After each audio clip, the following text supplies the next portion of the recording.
The tower is the only home many Guardians ever knew. To the people of the city, it stands as a promise that we can endure. The merchants and citizens who fill its plazas and halls are as dedicated to the reclamation of our world as the Guardians who venture into the darkness beyond.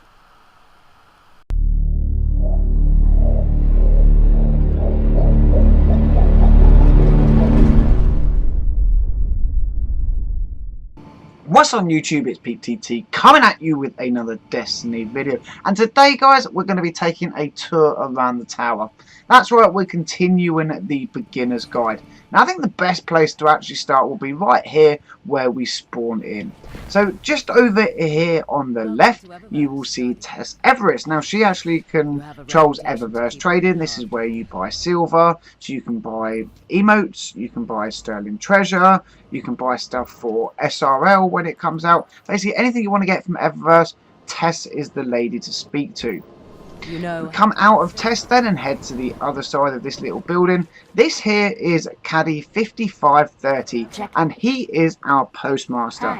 So things actually appear here underneath it where it says you have no messages at this time. If you drop engrams on missions, strikes, raids, any kind of loot, anything that you can't pick up, all comes to the Postmaster. So the next time you come to the tower, you need to come here. You see the little blue logo above his head, that will turn green so you know something is there. If we move up the top of the tower here then you can see that this is Xander 9940. He is our bounty tracker. So running through Destiny you can get bounties. The red ones here are for the Crucible, that is PvP, and the blue ones here are for the PvE world and they complete them for the Vanguard. Every time you pick one of these up, you have to do a specific task. So this one is get 20 grenade kills, this one is get 30 precision kills using a primary weapon, and as you can see at the bottom you will gain experience and Vanguard reputation for completing them. I'm actually going to pick all these up now so that I can give them a go in a little bit. But yeah, that is our bounty hunter guys. If we head over this side now then, we will introduce you to the Gunsmith. This is Banshee 44, okay? He will be the provider of test weapons when you hit level 38, which are these things here. We will explain them, when we get up there. You can get your foundry orders. These are to do with Arms Day. Again, we need to be upper level, so we will talk about that at a later date.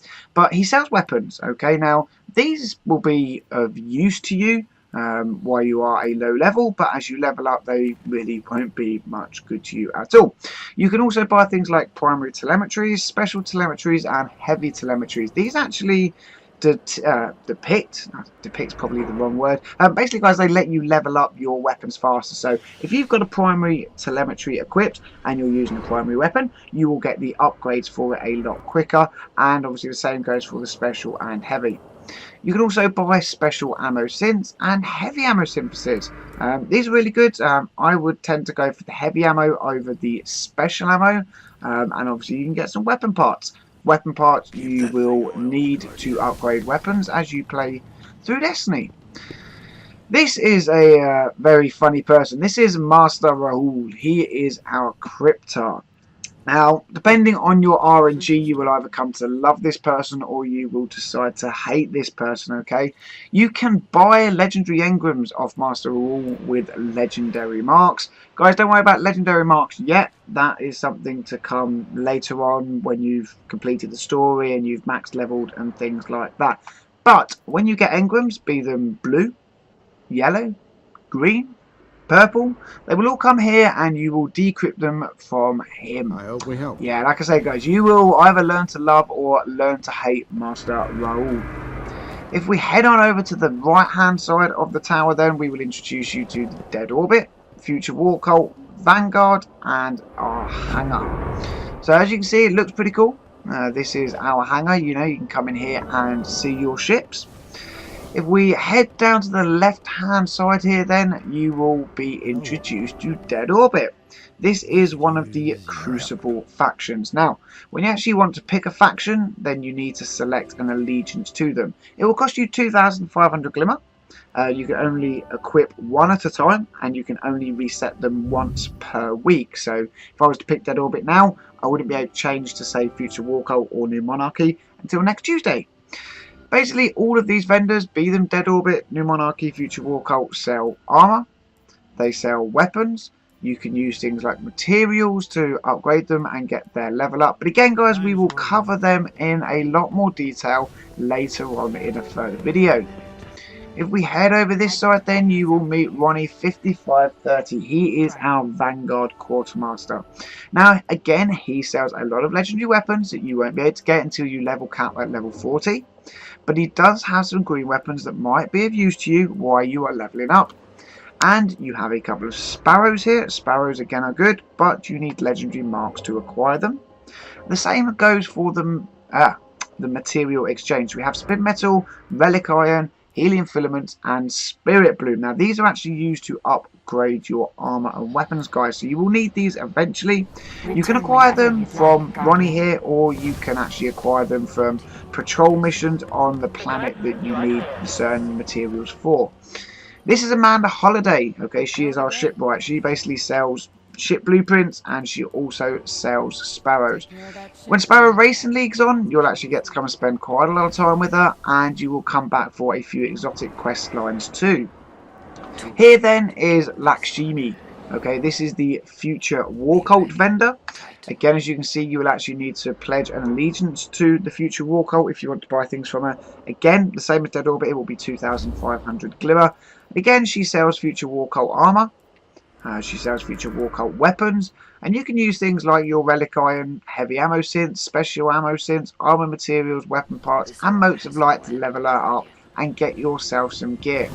Again though, guys, exactly the same as Dead Orbit. We will go into that in a later video, because it really doesn't mean anything to you until you hit endgame and start learning legendary marks. What we're going to do now, guys, is head on over to the far left-hand side of the tower. We will introduce you to New Monarchy. I will show you where the speaker is. I will show you the emblem store. I will show you the shader store and things like that. So we'll carry on running over here now. That's alright. It doesn't matter how many times I come to the tower. It still looks beautiful every single time, you know. We're nearly into year 3 of Destiny, and I still love running around the tower and taking screenshots and things. It's awesome. Right, so when we get down the bottom here, if we turn left, you will find Executor Hideo. I probably pronounced that wrong, but he is the New Monarchy faction leader. Okay. Again, the same as Dead Orbit, the same as Future War Cult. You will need to accept allegiance to buy anything from him, and he's the same as the other two in the fact that he sells New Monarchy weapons and armor. Again, though, you can use planetary materials, you can use ammo synthesis, you can use armor materials and motes of light to level him up for gear. As we head down here and turn left and go up the stairs, this is the speaker. Now the speaker you'll interact with a few times through the main story of Vanilla Destiny and through the DLCs as well. The speaker has things for sale. Okay, so this is how we use our Spark of Light. I'm not going to use that, but if you guys want to and you've got when you can, it will instantly boost you up to level 25. But I'm not going to use that, okay? So the speaker here, he basically sells, again, legendary marks for the Hunter, the Titan, the Warlock. When you've actually hit endgame, he will also swap materials for you. So you can swap Glimmer, Motes of Light, Ascendant Energy, Ascendant Shards. All the things you're probably asking what they are right now. But guys, as we go through this series, you will actually find out and understand. This is Evil Evente. If you want your Guardian to look a little bit different, this is who you want to come and see, guys. She has emblems for sale. She will have common ones. She will occasionally have some rare ones. And she also has shaders for sale. You can see here, she's got the Atlian 5055. We can actually inspect it and see what that would look like on our Titan. I don't know, it actually doesn't look too bad. I quite like the kind of whitey, silver and blue. But yeah, this is where you'd come, guys, to kind of give some zang to your Guardian. There are two little kind of storerooms here, like mini vaults, right? We have the emblems one this side, and we have the shaders one this side. Whenever you get an emblem or a shader, guys, they will register in this kind of collection. You can find out where to actually get certain shaders. So, for example, this one here, this is the Dawn Caller. I need to be level 20 to actually equip it, but it comes from the Taken King expansion. Okay, if we go over to say collection 2, we have ones here out of the raids. The Glow Who is the Crota raid. We have a couple of promotional ones down here and things like that. So yeah, this is a shader one, guys, and this one here does exactly the same job as the shader vault, except for emblems. So you can hover over an emblem and it will tell you where to get them. So this one, for example, Firm Decree, comes from the Complete a Quest, a Kell Rising. Now that is obviously a House of Wolves DLC mission, but eventually, you know, we'll get there. We will indeed. So we're going to head back to the middle of the tower now, and then we will head straight down the centre and introduce you to Lord Shaxx and the Vanguard. However, before we go down there, a slight kind of forgetful mind on my part. I've got probably the most important part of the tower, and that is these 3 big pillars here, guys. This is your vault, okay? In your vault, you can store weapons, armour, and your general consumable items, and planetary materials, things like that. So the actual weapon page, as you can see, you can hold up to 108 items. If we go over to the armour, you can see that you can hold up to 108 pieces of armour as well.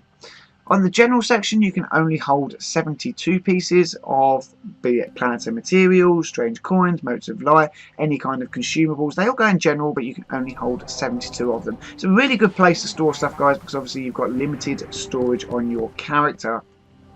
So straight down the stairs then, we have this person here. This is Eris Morn. Now I'm actually going to introduce you to Eris, as she is a Dark Below DLC NPC. I think we'll save that until we actually hit that DLC. This is Lord Shaxx, so he is the Crucible handler, as it were.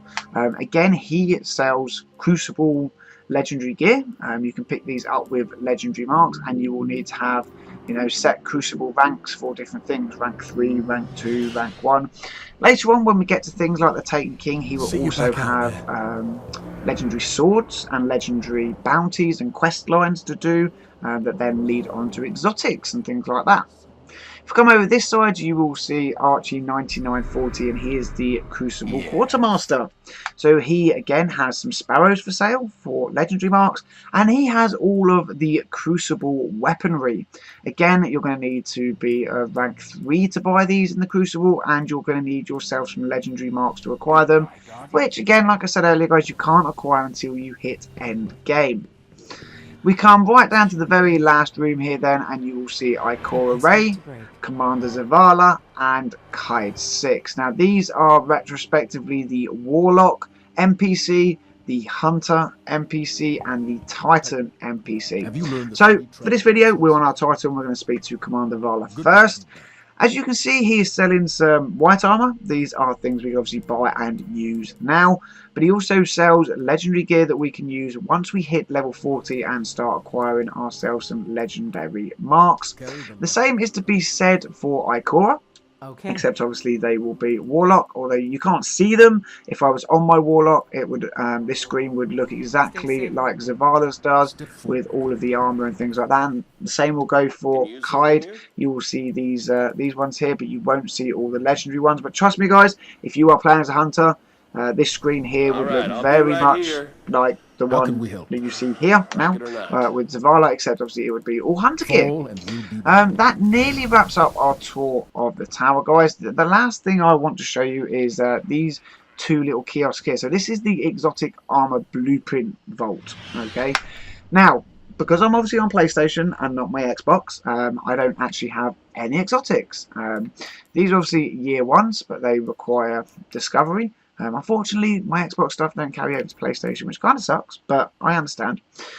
So when you get an exotic piece of armor, it will actually unlock here and tell you what it is, and you can come down and buy one whenever you want to. So say you accidentally dismantle a piece of exotic gear, you could come back down to the exotic armor blueprint stand and acquire yourself another one for an exotic shard and a few glimmer. When we come over to this side, this is the exotic weapon blueprint, and wow, okay, actually, damn, there are a lot more there than on Xbox. Like, I know there are a few PlayStation exclusive weapons, but that's a lot of engrams there that I'm sure there's not that many in the Xbox vault. That kind of makes me want to go and check it out now. It really does. Okay, so here we have the Year 1 collection of weapons. Obviously, we have all of these on Xbox. If you want to buy them and have a play with them, you can do as you're leveling up. You know, they might be good for a little while. And last but not least, guys, this little, whatever you want to call it, tablet-looking type stand. This is the abandoned quest area. So if you accidentally abandon a quest, you can come over here and pick them up and carry on with them. You know, you don't. If you accidentally dismantle them, it's not like they're gone forever. You can come back and get them and carry them on. And that, guys, wraps up the tower look. I know it was a quick one. We are going to come back to the tower, and I'm actually going to show you where all of the dead ghosts are in the tower. You know, there's quite a few dead ghosts scattered around the Destiny universe. These relate to things like Grimoire, but again, we will cover that in a later video. Guardians, if you found this helpful, don't forget to leave a thumbs up. Let me know any comments you have in the section down below. Don't forget to subscribe, because there are plenty more Destiny videos coming your way. And as always, Guardians, thank you very much for watching. Until the next video, I'll catch you all soon.